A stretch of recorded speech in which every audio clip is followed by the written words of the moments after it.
Global Leadership Group presents Leadership Summit 2026. Theme: Ethical Leadership for Sustainable Economic Growth.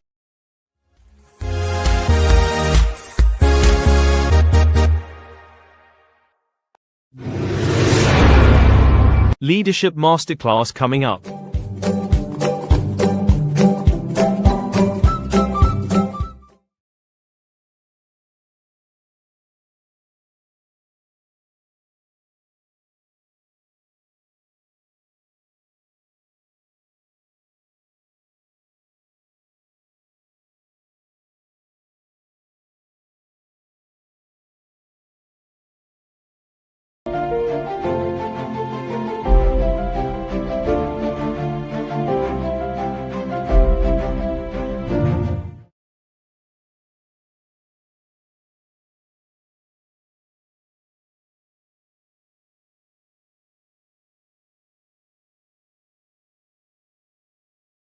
Important. See, if you really want to develop yourself as a leader, particularly as a woman, you need to invest in your development. Quickly, organizations benefits from strong mentorship and sponsorship culture if you are able to increase the engagement, and then you grow individuals within the line.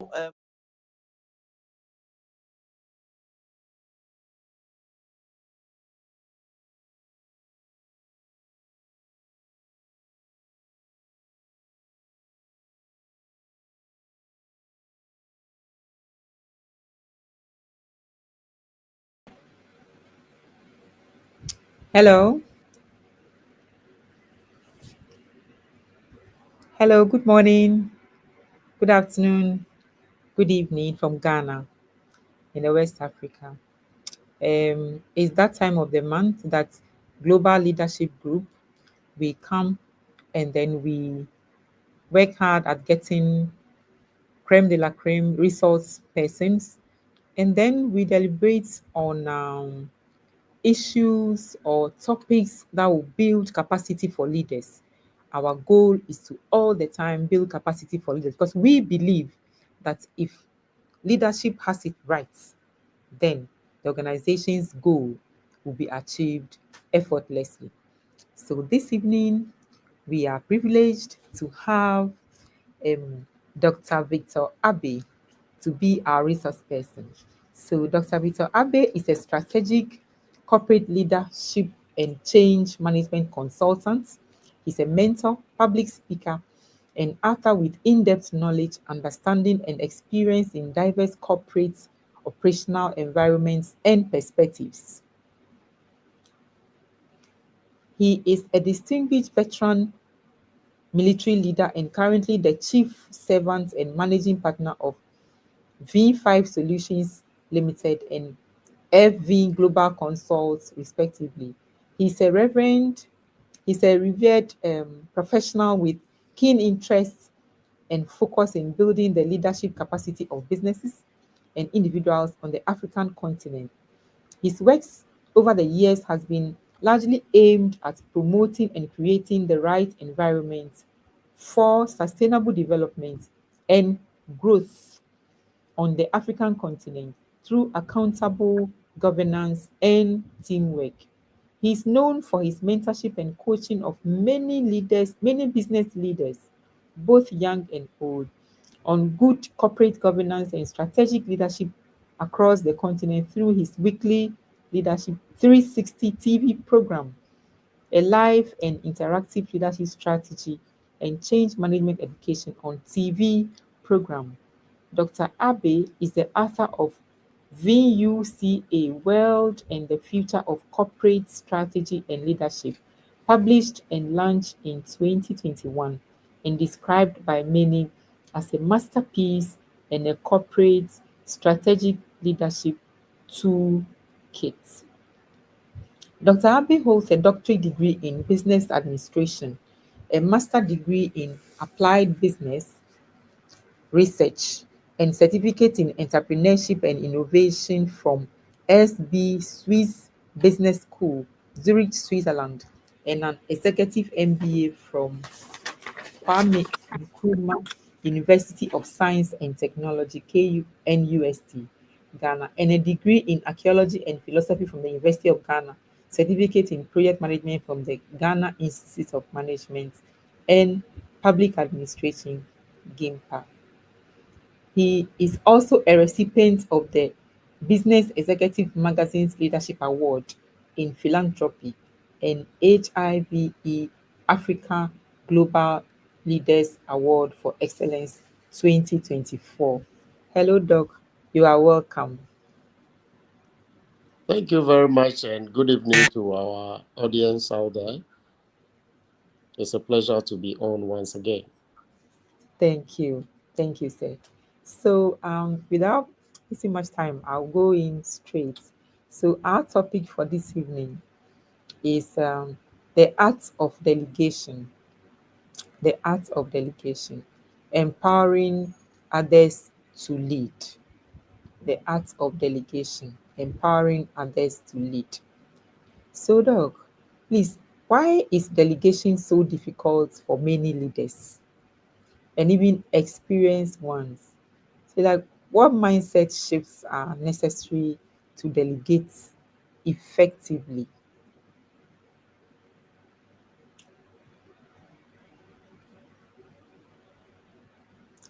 Hello, hello, hello, Doc. Oh. Hello, Dr. Abbey. Hello, hello, Doctor. Hello, Dr. Abbey. Hello. I think there's a network problem from Dr. Abbey's end. Hello, Dr. Abbey. Hello, please, can you hear me?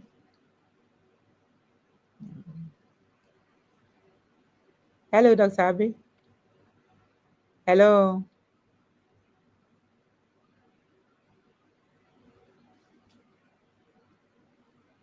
I think Dr. Abbey has a challenge with his network. Yeah. I'm sure he's working at getting back. So,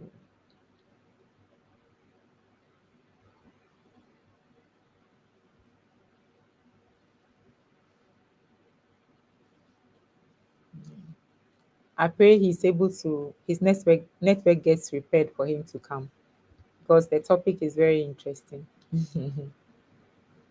Because delegation is very difficult for a lot of leaders.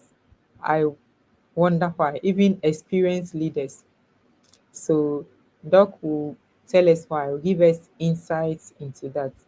Because if you, as a leader, if you don't delegate, how are you expecting your subordinates or team members to also learn and grow, to fill in the gap whenever you're not around? So delegation is very, very important. So this evening we are going to treat the art of delegation, which is so empowering others to lead. And Dr. Abe is very competent in that. I mean, he's so knowledgeable in that. He's helped a lot of corporate institutions to um, beef up their game. So we are very happy to, you know, interact with him.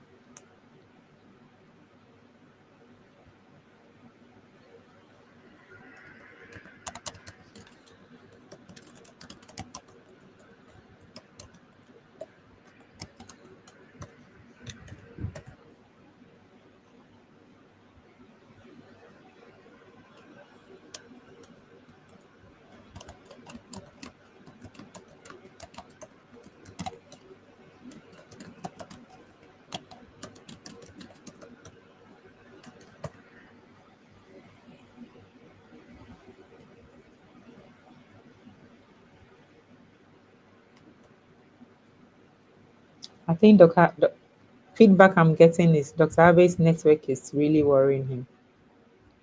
I hope and pray he's able to work it out.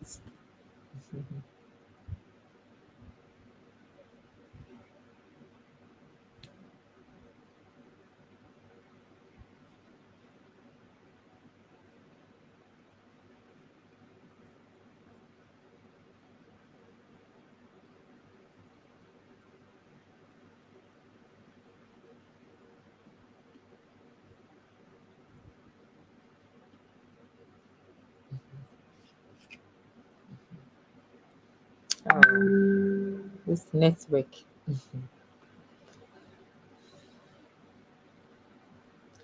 Okay. So whilst we are waiting for um waiting for our honorable guest speaker, I see Mr. Ishmael Bonny. Mr. Ishmael Bonny. Mr. Ishmael, thank you for joining us.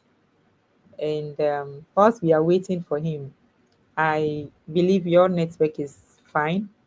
So, would you mind sharing your thoughts on why you think delegation is difficult for many leaders, even experienced leaders? Delegating jobs or projects or something to their team members to do is difficult for them. Mr. Ishmael, what is your opinion on that? Why do you think it happens like that?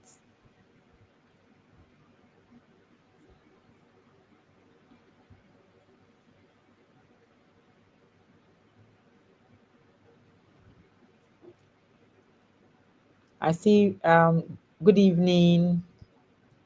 Good evening, HR. Good evening from Mr. Abraham Budu. Hello, Mr. Abraham. Thanks for joining.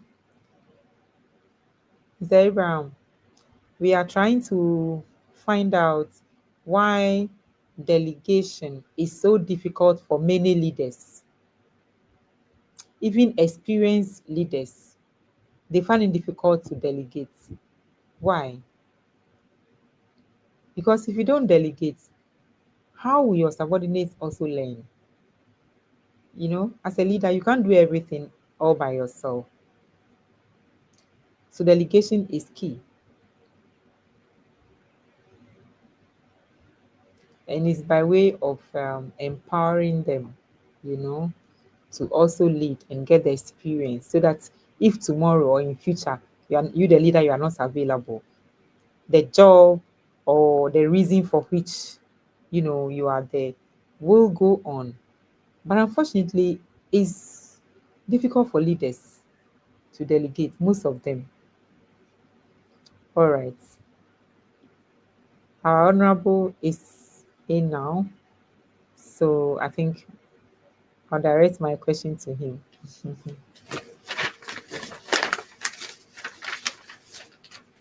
Okay. Hello, Dr. Abe. Happy. Uh-huh. Apologies for internet connectivity issues, but I Yeah. think I'm fully back now, and so we can proceed. Yes, please. Yes, please. Okay. Yeah. So, Doc, please, I was finding out that why is delegation so difficult for many leaders, not only the young or new ones, but even the experienced ones. What mindset shifts are necessary to delegate effectively? All right. Once again, thank you for having me on this all important program. As I indicated previously, it's always exciting to have opportunity to share knowledge and to gain knowledge as well. Leadership is such a very important area that we all need to work on and understand better. Now, back to your question, I want to say that, you see, when we talk about leadership, understanding the concept of leadership itself is what is critical to you even being ready and willing to delegate. More often than not, a lot of people hesitate to delegate because somehow, somewhat, they feel the authority that they have by virtue of being leaders will be curtailed somehow or will be reduced, or their influence, if I may put it that way. So a lack of confidence in themselves, in their own selves, sometimes compel them to hesitate in delegating tasks to other people. And see, low self-esteem is also another thing that may prevent somebody or may slow down somebody's willingness to delegate to other people because of the feeling that once I delegate, I am projecting the other person more than myself, or the other person will take the shine out of me, so they hesitate in delegating. Or even if they delegate, they still want to be in charge and micromanage the person just to be sure that their presence is felt. But I am of the view, and from experience, realize that as you delegate and you allow people to work, it gives you opportunity to even provide guidance by sharing your experience with those people and building their capacity to even stay in there for you when you are not there. Because you can be, as a leader, you can be taken over by anything. It may be sickness, it can be other tasks that you have to perform at different places at the same time. Can you be everywhere at the same time? When you delegate, you are able to build capacity of your team members to be able to, replace you or to function well in your absence. So delegation should be something that becomes normal to leaders. And we should also look at what I say personal mastery. Personal mastery has to do with getting to know yourself and appreciating your own shortcomings. And it has something linked to emotional intelligence as well. But personal mastery goes beyond you understanding your own capabilities, and so as to even delegate people to fill in the gaps for you without necessarily exposing your own weaknesses or lapses. So some of the things that leaders can do, the second part of your question, if I get it right, it has to do with what are some of the ways that leaders, or the skills or tools that leaders can use to be able to delegate effectively. If Yeah. that is the second part of it, I will be quick to say that, okay, I'll be quick to say that you get to know, leaders must be prepared to know their people, their team members very well. How do you get to know your people very well? By getting closer. There must be presence. You must get to appreciate the capability of each person within your team. Based on that, you will be able to delegate effectively, because you will know it's not just about delegating, but it's about knowing who can handle what task better than the other. Let's example, if somebody is to go, you are scheduled to give a presentation, maybe in a conference or in a workshop, or train people. You are the one to train. But not everybody at the workplace has capacity or the capability to train or to even deliver speeches. If you get closer to your team members, you'll be able to identify those who have the skill of writing effectively, or making or putting presentation together, and those who are capable of presenting those things to an audience. Then you will be able to delegate who does what and who does what at any point in time. So knowing your people is key, and also mastering your own self is also key, so that you know what you want at any point in time, you know what gaps exist in your own capability, and you will be able to let people function very well. And if you identify gaps within your own team members or among them, you will be able to now say, let me build capacity so that in my absence, I will be able to um, delegate somebody to handle, the kind of task that will be very critical, to fill in the gaps in my absence. So those are Yes. my comments on the first question you have asked. Okay. Okay. Thank you. Thank you so much. Thank you so much. That is true. You need to know your own self. So know your own self in terms of your strengths and your abilities. So if you want to delegate some, and then also you need to know your team members very well. So you know what each can do. So that when you are delegating to them, I mean, what you are expecting the person to deliver, it will happen as expected, so that your plan will not fail. Thank you so much. My next question is, how do you identify the right person to delegate a task or project to? Is it about skill, or is it about potential, or trust, or a combination? Well, I was smiling because I think I was almost going to overrun the question. I didn't know this was going to be the next question. Yeah. Yeah. But you see, it's a combination. It's a combination of those the skill, the trust, and all that. In the sense that I may be capable in, I may have a skill in doing something in the absence of my leader or my superior or my supervisor. But if the trust doesn't also exist between the two of us, that I will do as is expected of me, or I may go and do something else, the, he or she may not be able or willing to give me the opportunity to act on or in his stead or in her stead. So trust is required, and as much as skill is important. Why another reason why trust is very important is that whatever it is that is going to be said, sometimes the individual may be required or may be compelled to answer or to provide some answers to some questions, follow-up questions. Do you have the trust that the person have what it takes to say exactly how you want it to be said? Or would the person be in a position to kind of not divulge certain information, sensitive information out there in the bid to provide answers to certain questions that may come up as you delegate? Or will the person be ready to even resort to you for clarity before providing certain, answers to certain questions or making further presentation? So trust is key.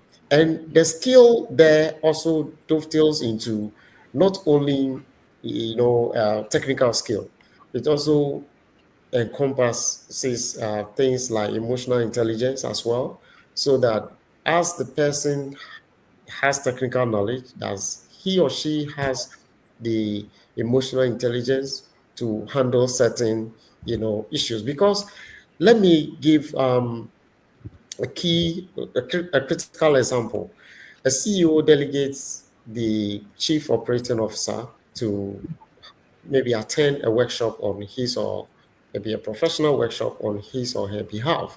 And the chief operating officer goes in there and an issue of strategy comes up and somebody challenges the strategy of the company.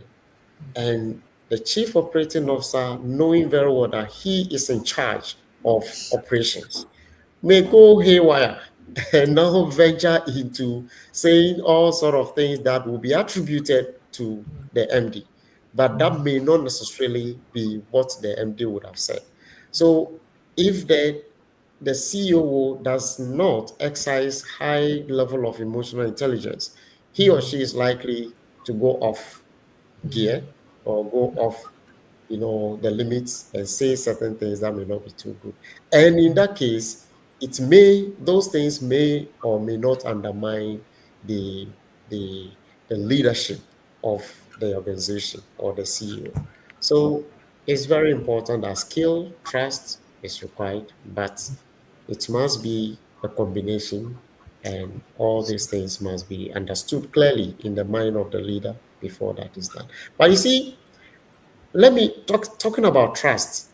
I am a fan of the trust equation that talks about credibility plus reliability and intimacy divided by self orientation. Where credibility, you got a skill, all right. Reliability, trust is there. Your word is your word. You may be closer to people where people understand that, oh, you care for people or you are a people-oriented person. But if the focus is always on you, you may lose that trust. Yeah. So, in as much as we all yearn to trust people, we must understand that people also must trust us as leaders. If you are not trusted as a leader, because you are self-centered, all you have the skill, you have the professional know-how, your word is your word, but you are too self-centered, trust will not be there. The one you are delegating must also trust you in as much as you also want to trust the person before you delegate. So Okay. that's it. Thank you so much. Yeah, that is true. So the trust and the skill plus emotional intelligence in all, to a combination of all, very Yeah. important. Thank you. Thank you. So, Doc, please, what are the key elements of effective delegation? Not just dumping work, but truly empowering someone.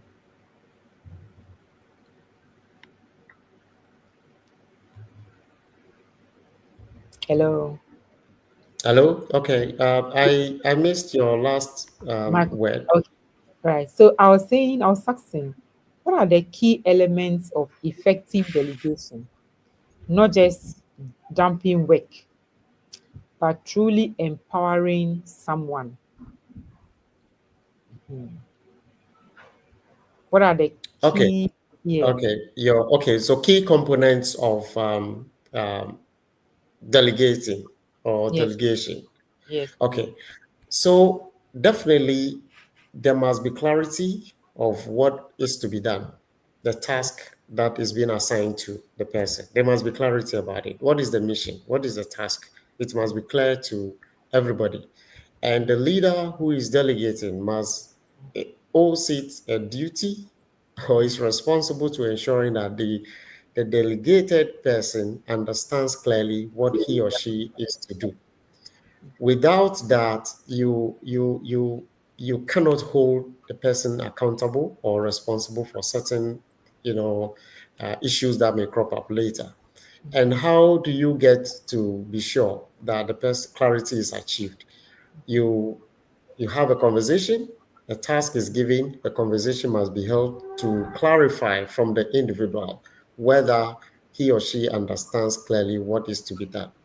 If need be, leader must summarize at the end of the conversation that this is exactly what has to be done and clarity is achieved thereof.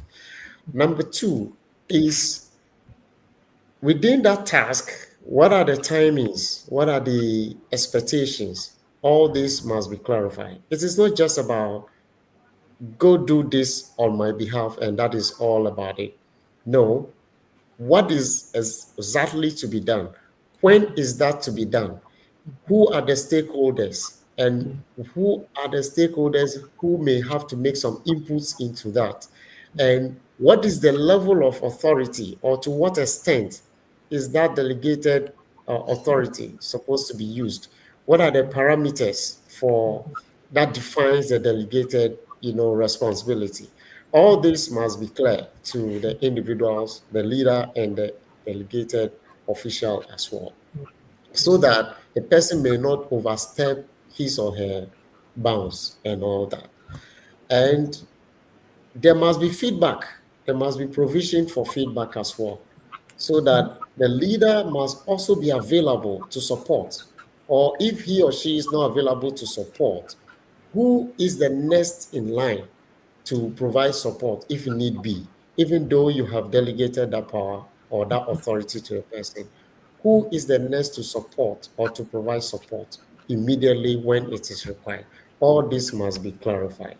So clarity requires a whole lot, the task at hand, whether it is well understood, who are the stakeholders, what is to be done, when is it to be done, what is the limit of the delegated authority, who else is available to support that delegated, official.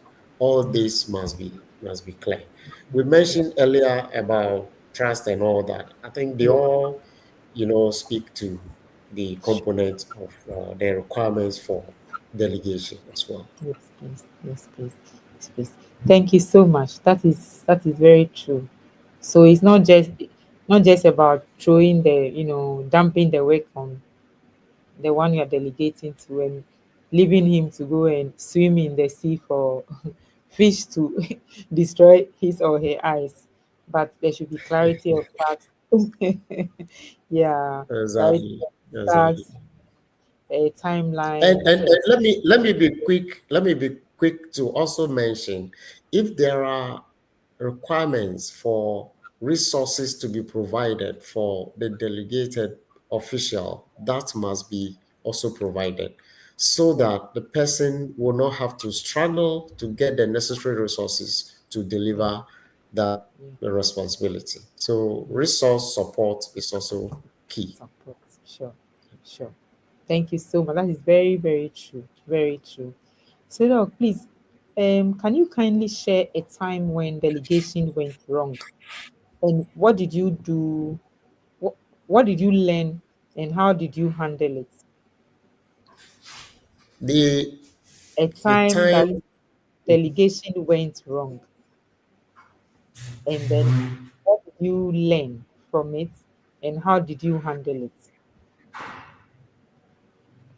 Okay, if I get you right, Yeah. what an occasion or a time when delegation went wrong, Yes, and please. what I learned from it, Learn and what. how you handled it. Yeah. All right.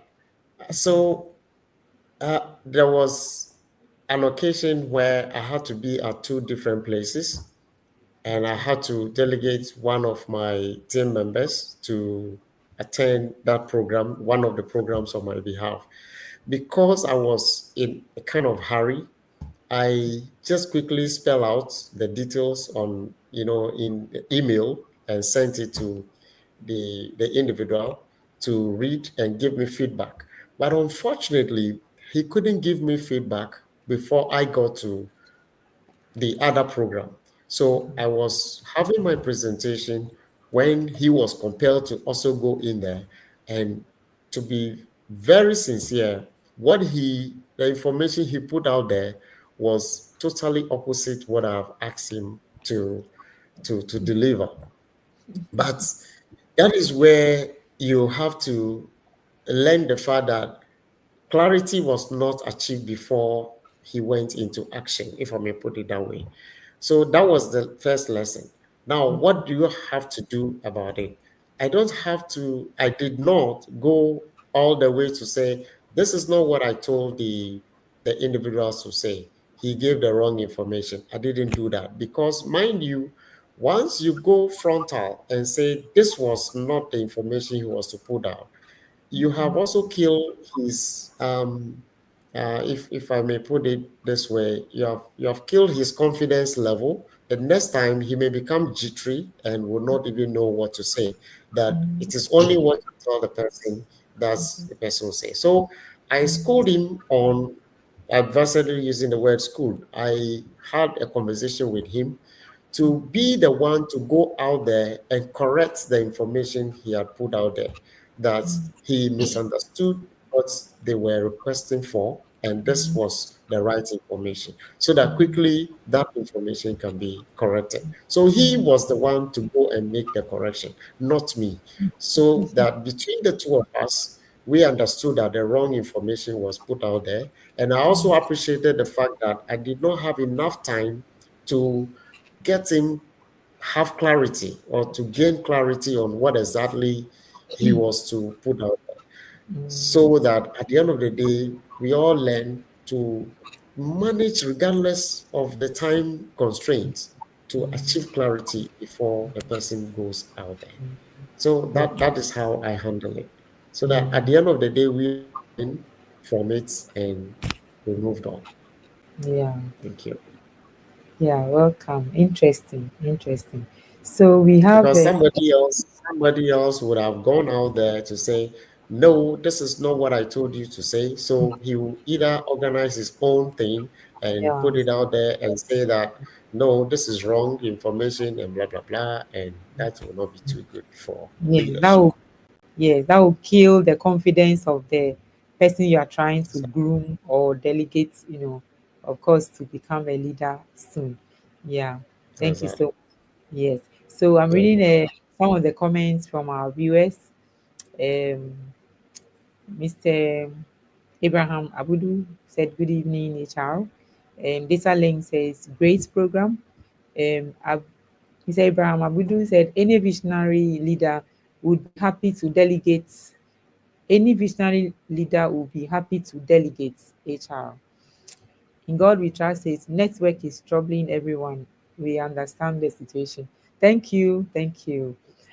Mr. Francis Lamptey says, leaders don't delegate because of trust issues and fear of being replaced once others can do what they are doing. That is very true. Then Mr. Abraham Budu says, it's very sad that sometimes they don't want you to know what they do. So when they break down, when they break down, nothing works. Yeah, and that is not the best at all. That is not the best. In God we trust says, combination of skills and trust is very important. Good to know. Thank you, dog. Then in God we trust again says, understanding the clarity of your task is the key to success. Is the key to success. Yeah. Mr. Abraham says that's priority. That's prior notice for solid preparation. Yes, yes, that is true. That is true. That is true. Thank you so much. Thank you so much. So we are going on break, after which we'll get back. Thank you.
Global Leadership Group presents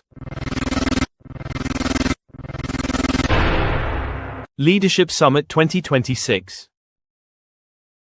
Theme: Ethical Leadership for Sustainable Economic Growth.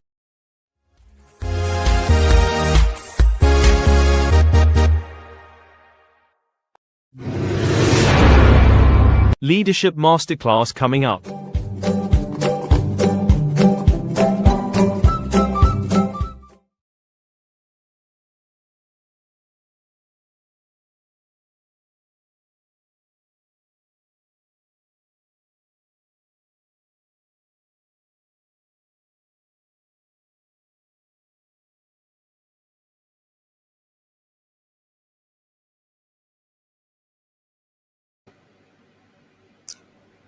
Hello, welcome back. Welcome back from break. Thank you. Yeah. Okay, so Dr. Abe, so is how do you balance accountability with autonomy when delegating to others? And where is the line between guidance and micromanagement? How do you balance accountability with autonomy when delegating to others? And so where is the line between guidance and micromanagement? All right. Thank you. You see, the issue of leadership and accountability comes in when leaders and their team members understand clearly where the boundaries are, where their responsibilities end, and where somebody else's begin. And it also dovetails into how you provide guidance to people. So if I know that I am accountable or I am responsible for a particular, line of assignment or task, and it is clear, and I have supervision over other people, when I delegate what falls within my domain, I should appreciate the fact that those that I delegate part of my task to may require some support from me. And as I indicated earlier, your interaction with your team members over time would have given you an idea about who has what capacity to deliver what. And you take the final accountability lies at your doorstep as the leader. As you delegate authority or you delegate part of your task to your team members, you are responsible, you are accountable for whatever it is. You don't say, because I delegated it, I'm no longer accountable or responsible for that. And if you know your people very well, providing the right support to them to deliver is also, you are responsible for it. But where the line is that you need, when you clarify the task to be carried out on your behalf, and clarity is sought after you providing direction, there's no need for you to indicate how it should be done and go into much details, because you must also create room for people to be creative, to be innovative in their thinking. Otherwise, you're going to be telling people, I want you to do it like this, like that, like that, like that, and they will do it as per your direction. If they encounter any challenge along the line, they will keep coming back to you. And that for me is micromanagement. You must just provide clarity to what is to be done. And if there is a need to seek guidance, they will come back to you. But the guidance you give is to make sure that they clearly understand what is at stake, what is to be done. But you are the overall, in overall terms, you are accountable for whatever they put out there or they deliver at the end of the day. Now, talking about the issue of clarity, let me use this thing that the military uses. They use what I think I mentioned it the last time, the mission command approach to leadership, where at any point in time, clarity is ensured by providing time and space for individuals to understand what is to be done, why they are doing it, and the how is left for them to decipher, so that at the various levels, individuals can be creative in their thinking or in their thought process so that they can deliver well. But the leader is accountable for every action. So within the period, what they call a mission has been defined. There are different groups to deliver different aspects of that task. But the leader can delegate one of his or her duties to one other group to say, do this on my behalf. And clarity must be provided. When that mission command concept talks about the fact that there must be room created for the team to come back or reach out to the leader to seek clarification. If clarification is not achieved, and then you go ahead to deliver that assigned task or delegated task, and it backfires, the leader is responsible and accountable for it. So accountability lies with the leader. There is the need for the leader to provide clarity in order not to see him or herself going back and forth trying to provide direction all the time. That may be tantamount to micromanagement. But as for guidance, the leader must also be available to provide guidance. In my earlier submission, I mentioned that who are the stakeholders? If you are not available, who else is available to support or to provide support for the team? That is also guidance. Some leaders, out of what somebody said, the fear, the insecurity surrounding themselves, they want to make sure every single aspect of what is being done by the delegated official or team, they are in the picture. It's Yeah. just not the best. That may amount to, micromanagement, and that doesn't promote team development as well. Yeah. Yeah. Thank you. Thank you so much. Because I used to do that myself, and I realized it wasn't the best, because it doesn't give opportunity to the person to um think, or like do other research, or try to find out other ways of handling it. So the person is virtually relying on you. So how then can the person grow? You know. So I agree with you. I agree with you. So now, please, what advice would you give to emerging leaders who struggle with letting go of control? Advice, like what advice would you kindly give to emerging leaders who struggle with letting go of control? I don't know why when you get to the last part, then the word is not coming. Is Okay, that okay, advice to the emerging leaders yes. on why? Let me be clear. Okay, Yes. sorry. So I was asking what advice you would give to emerging leaders who struggle with letting go of control. They struggle with letting go of control. Yeah. Okay. So you see, the fundamental, the foundation of leadership is understanding the leadership concept itself and appreciating the fact that it is not about the the control you have that makes you a leader. The controls you have does not make you or do not make you a leader. Your impact on people is what make you or is what makes you a leader.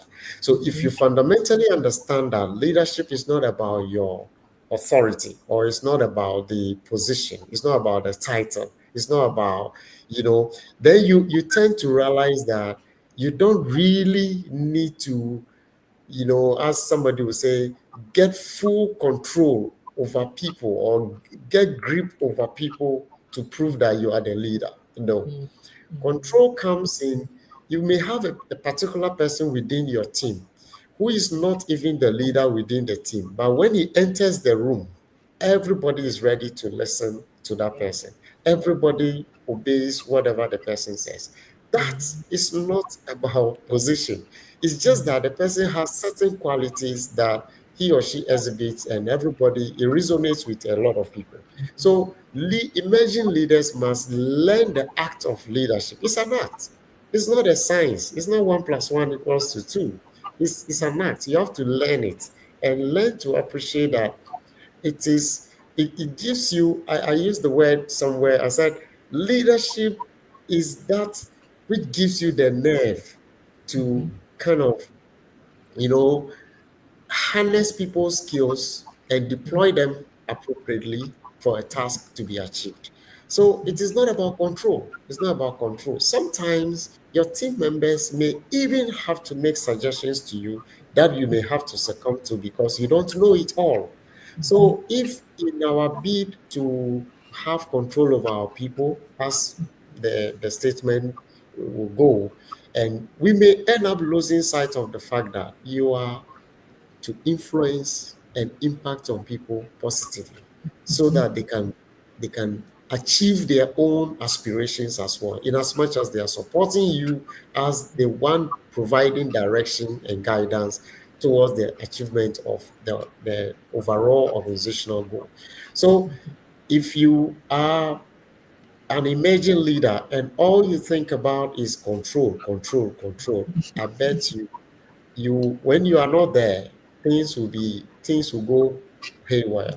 because your presence may compel people to do certain things, but in reality they are not you have not been able to, impact positively for them to appreciate what is to be done. So leaders the rudiments of leadership. Leadership is not a science. It's not a 1 + 1 = 2. It is an act. You must be tactful. You must be people person. You must have emotional intelligence. You must, build capability yourself. You must build trust so as to get things done and done well. So that would be my advice.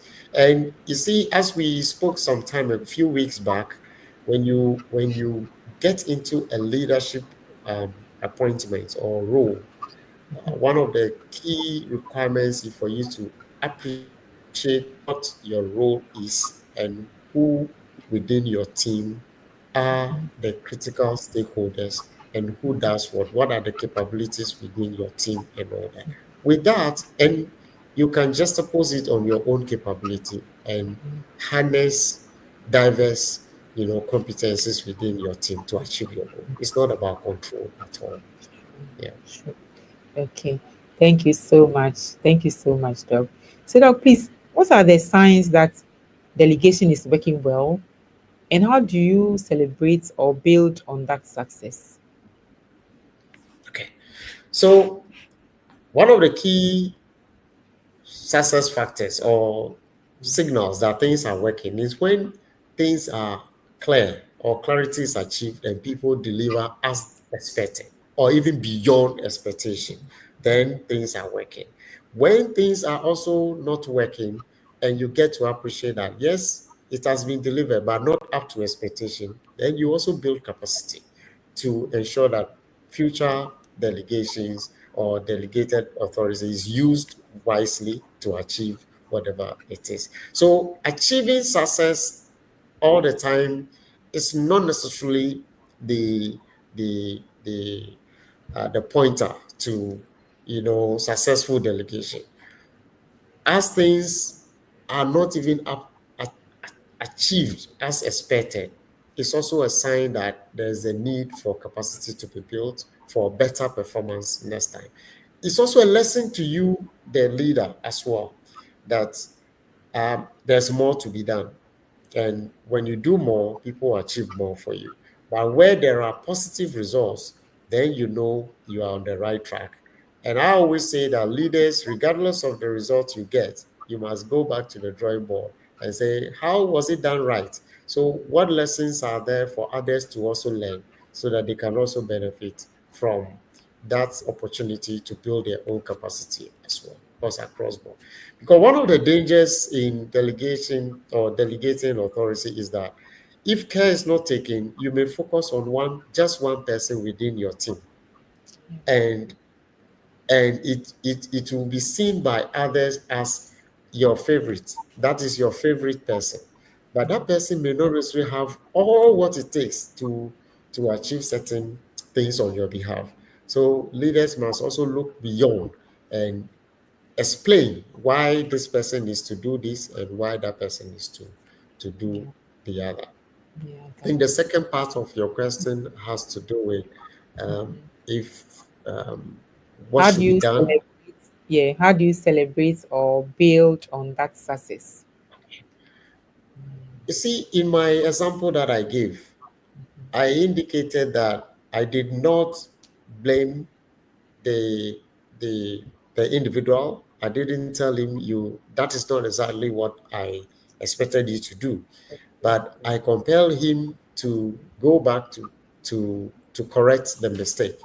It's a way of also showing support to that person. Now, celebrating can come in the form of just a tap and say, "You did so well. I'm proud of you, and you are such a wonderful guy and or wonderful lady who has potential." Then you are encouraging people to be more available or to trust you. But sometimes leaders fail to even show the little appreciation by saying, "Thank you for acting on my behalf. You really saved me, a lot from all the trouble."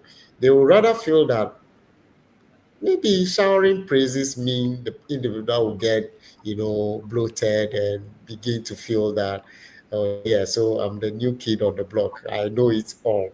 But I believe that when leaders begin to show appreciation, no matter the minutest form it comes, people appreciate it.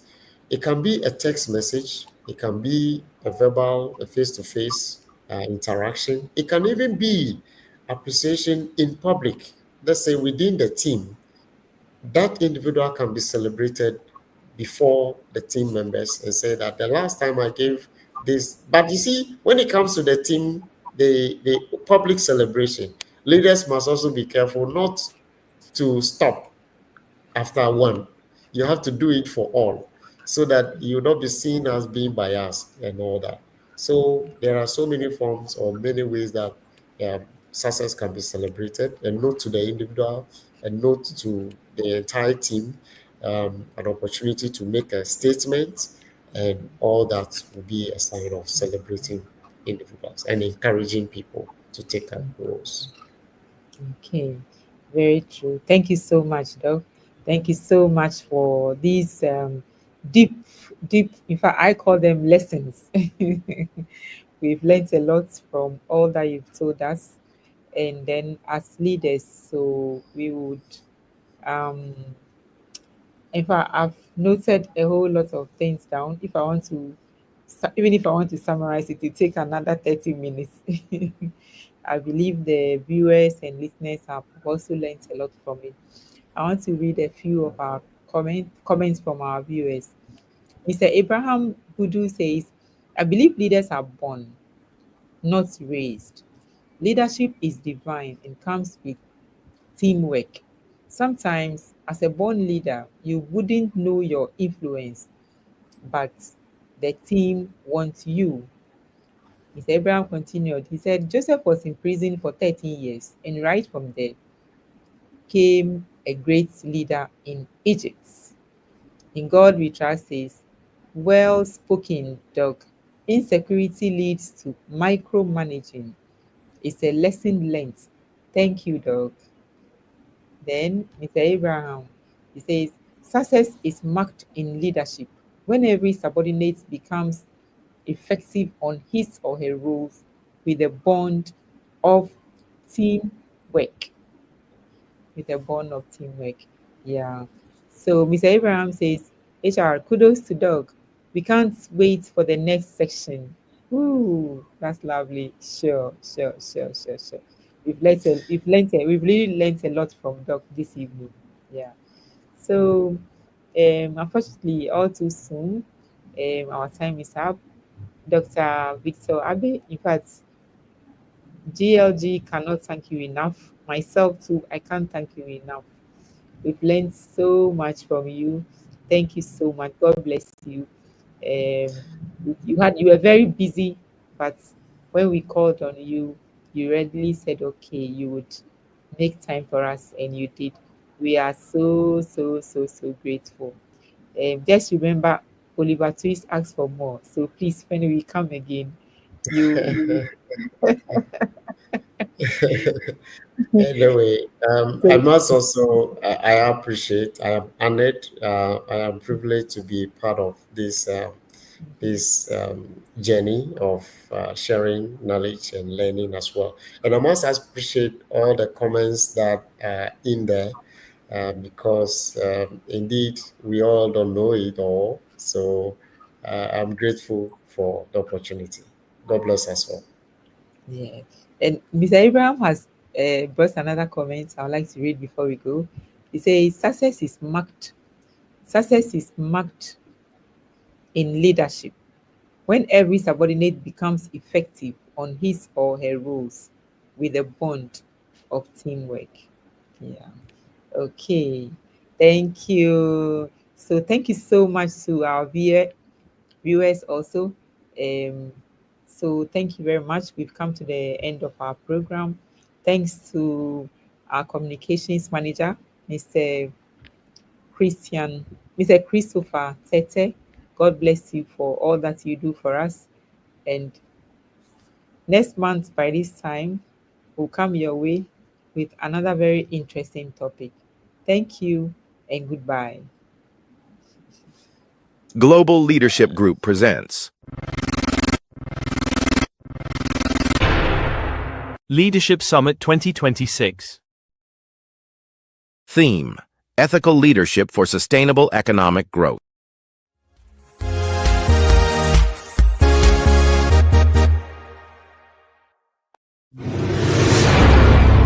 Leadership Masterclass coming up.